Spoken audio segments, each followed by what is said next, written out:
It's tough when you talk to officials and I ask them, "Hey, we only shot 2 free throw we only went to the free throw line twice up into the 4th quarter," and she tells me it's not her job. It's frustrating, and I don't give a damn if I get fined because that's cheap, and I am tired of it because I've been nice and I've been humble with it, but I am tired. Barbie, are you okay? Are you okay? Are you okay, Barbie? The emotional decline continues for Angel Reese. The temper tantrums, the complete loss of emotional control continues for the Bayou Barbie, as well as the Chi-Town Barbie and Double Double Barbie, and whatever other alias that Angel Reese has decided to give her. In a stunning display of rage, Angel Reese slapped a clipboard directly out of her assistant coach's hands on national television. The act was so blatant, so disrespectful, it sent an immediate shockwave through the sports world. But what happened next was even more shocking. The WNBA did absolutely nothing. No fine, no suspension, just a wall of corporate silence. This isn't just a story about one player's sideline meltdown. It's a story about a league that has decided controversy is more profitable than integrity, and a star who now knows she is completely untouchable.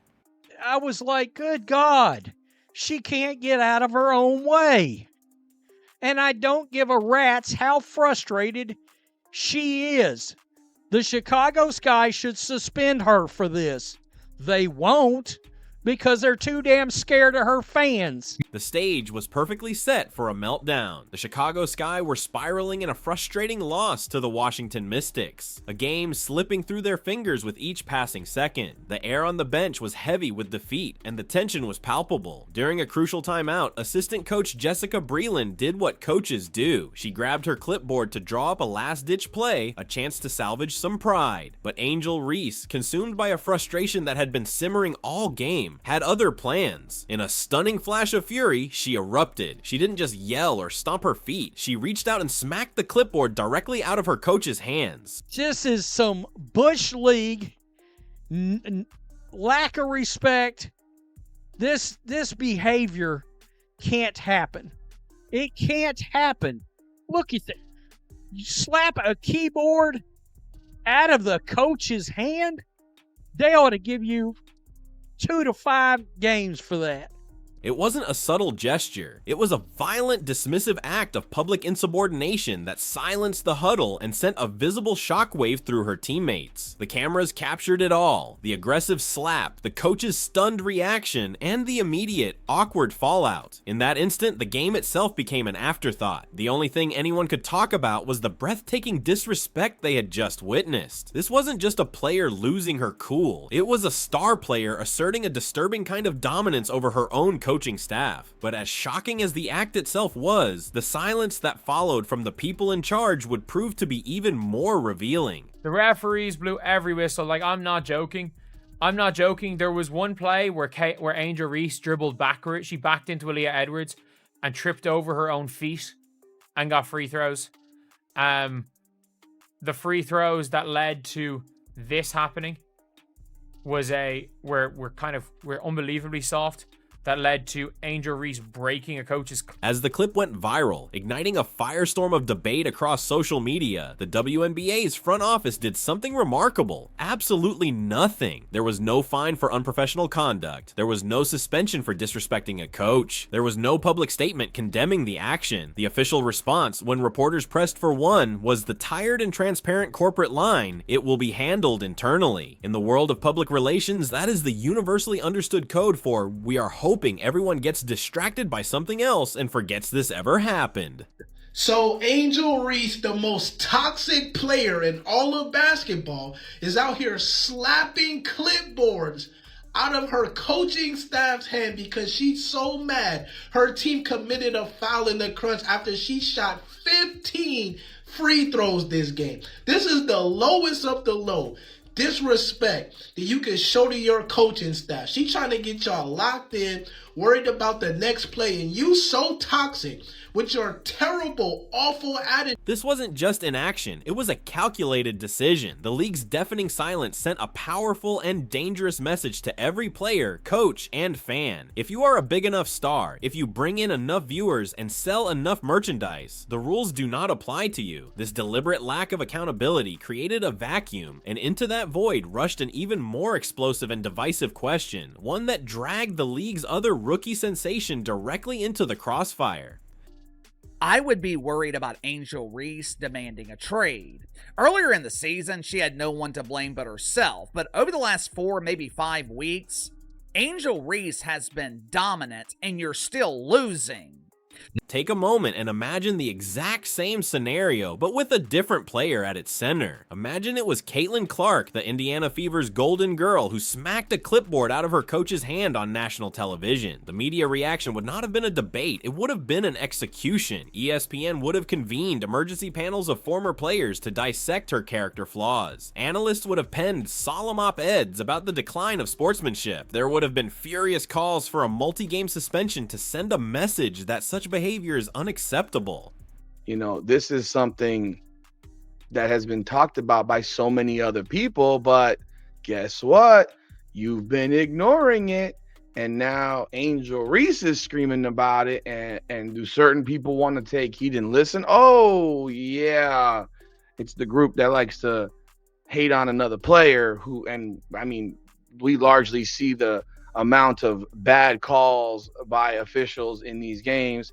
And I have said from the beginning, the officiating in the WNBA is absolutely terrible. But because it was Angel Reese, the narrative was immediately spun into something else entirely. Her defenders didn't see disrespect, they saw passion. They didn't see insubordination, they saw fiery leadership. This glaringly obvious double standard did more than just expose a media bias. It ripped open a fault line running straight through the heart of the WNBA fan base. It poured gasoline on the simmering tensions between the two rookie camps, transforming a conversation about sportsmanship into a bitter proxy war over race, privilege, and personality. That you slapped the clipboard out of her hand. Why do you guys hate Angel Reese so much? The Angel Reese hate is so forced. This is why we hate the Brick Lane Sloth. She has a terrible attitude, awful, toxic. This is why she has no friend. This is why the world hates her, except for the Black Clan and the Black Clan panders, man. I don't think I've ever seen a player slap the clipboard out of their coaching staff's hand. Look at it. Look at y'all, Brick Lane Sloth. In the aftermath, the sports world fractured into two distinct warring camps. On one side stood the Angel Reese loyalists, a digital army that mobilized with ferocious speed. They flooded social media with hashtags defending their queen, arguing that she was a young, misunderstood leader simply trying to ignite a fire under her struggling team. To them, her action was a raw and unfiltered display of a will to win, and anyone who criticized it was simply a hater who couldn't handle a strong, unapologetic woman. Are you kidding me? That is one of the most disrespectful acts I've ever witnessed by a professional athlete towards their coach, one of their coaches. I mean, wow. Wow. What are we doing? On the other side, a growing chorus of critics saw something far more sinister. They saw the actions of a toxic, entitled athlete who believes she is bigger than her coaches and more important than her team. They labeled her behavior as unprofessional, disrespectful, and emblematic of a dangerous ego left unchecked. There was no room for nuance. You were either on team passion, celebrating her fire, or you were on team professionalism, condemning her lack of control. This fierce polarization is exactly what she seems to thrive on, but while fans were busy fighting a war of words, a different kind of clue was hiding in plain sight, buried deep within the game's official numbers. Well, we know Angel Reese has definitely been in the headlines, man, after erupting in a press conference, pretty much swearing at reporters. And I'm here to tell you today is another day of the Angel Reese drama because she has simply smacked the clipboard out of an assistant coach's hands. Yes, now all of this went down during the Washington missed this game. And this happened on national television. For those willing to look beyond the viral clip, the game's box score told a fascinating story of its own. In that single game, Angel Reese was sent to the free throw line a staggering 15 times. To put that in perspective, that is an extraordinarily high number for any player, let alone a rookie. It's a number that suggests the referees were giving her the benefit of nearly every doubt, rewarding her aggressive play with a constant parade to the foul line. This single statistic fueled a wave of speculation and conspiracy theories from viewers who felt the game was being officiated with a heavy thumb on the scale. I was very surprised that Angel did that. I could understand it was the waning seconds of a hotly contested game, but that's disrespectful. You don't knock a clipboard out of your assistant coach's hand. Like, it's a lot of other ways that you can give people what you're feeling inside without disrespecting your coaching staff. Like, I don't vibe with that. I thought she was way out of bounds. It raised an uncomfortable question. Were the referees simply calling the game as they saw it, or were they under unspoken pressure to protect one of the league's newest and most marketable cash cows? This apparent star treatment makes her outburst even more baffling. When a player is already receiving that many favorable calls, an eruption of such magnitude points to a deep-seated entitlement, the mindset of a star who not only expects every call to go her way, but feels empowered to lash out with impunity even when things are tilted in her favor. This pattern of preferential treatment and consequence-free controversy isn't just about one player or one game. It points to a much larger and far more cynical strategy emerging from the WNBA itself. In the modern media landscape, attention is the only currency that matters, and nothing grabs attention like controversy. The league appears to have learned a valuable lesson from reality television. Drama sells. Every on-court spat, every post-game rant, and every heated debate about double standards generates millions of clicks, endless social media engagement, and hours of free marketing on sports talk shows. The WNBA is currently experiencing a surge in popularity, and players like Angel Reese are the engine driving that chaotic growth. The league seems to be making a calculated gamble that the value of the drama she creates is worth more than the integrity of the sport. They are actively building a controversy economy where being the most talked about player is more important than being the most respected one. But trading sportsmanship for headlines is a dangerous game. While it may provide a short-term boost in ratings, it risks poisoning the very soul of the competition in the long run.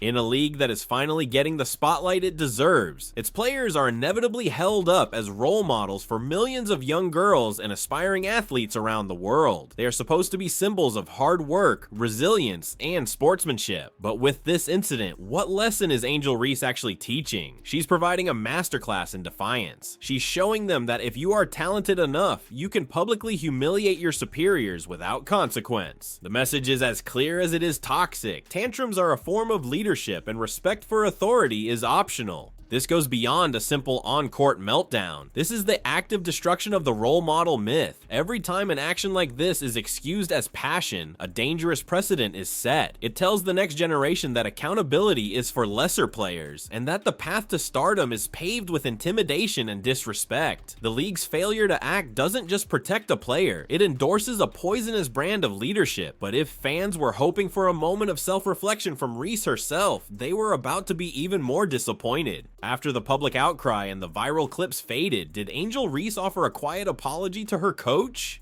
Did she release a statement acknowledging she crossed a line? Not a chance. Instead, the narrative machine took over. The incident was brushed aside, and she continued to be celebrated for her intensity. By refusing to show any remorse, she sent an even more chilling message. She doesn't believe she did anything wrong. This lack of self-awareness puts her and the Chicago Sky on an inevitable collision course with reality. A player who cannot be coached is a liability. A star who publicly undermines her team's leadership is a ticking time bomb in the locker room. How long before her defiance fractures team chemistry for good? How long until a coach finally has enough and draws a line in the sand, forcing the franchise to choose between its star player and its own dignity? This wasn't a one-time flare-up. It was a preview of what's to come. We are watching a superstar who believes she is above reproach, and that is a recipe for an implosion that could tear a team and a reputation apart. So where does this leave us? We have a transcendent talent in Angel Reese, a player with the physical gifts and fierce drive to become an all-time great. But that talent is now deeply entangled in a web of her own making, caught between her immense potential and her self-destructive impulses. The clipboard incident was more than just a moment of frustration. It was a critical stress test for the WNBA, and the league failed spectacularly. By refusing to act, they co-signed the behavior, signaling that their new era is one where personality trumps professionalism and drama outweighs discipline. We are no longer just watching the rise of a basketball star. We are witnessing a public implosion being repackaged as empowerment. The most dangerous part is that it's working. She knows that every tantrum translates to more followers, every outburst to another headline. The question is, what happens when the foundation of respect for coaches, officials, and the game itself completely erodes? Is Angel Reese the rebellious hero the WNBA needs to crash into the mainstream? Or is she a cautionary tale about what happens when an ego is allowed to grow bigger than the game? As the league continues to fan the flames, we are all left to wonder what will be left when the smoke finally clears.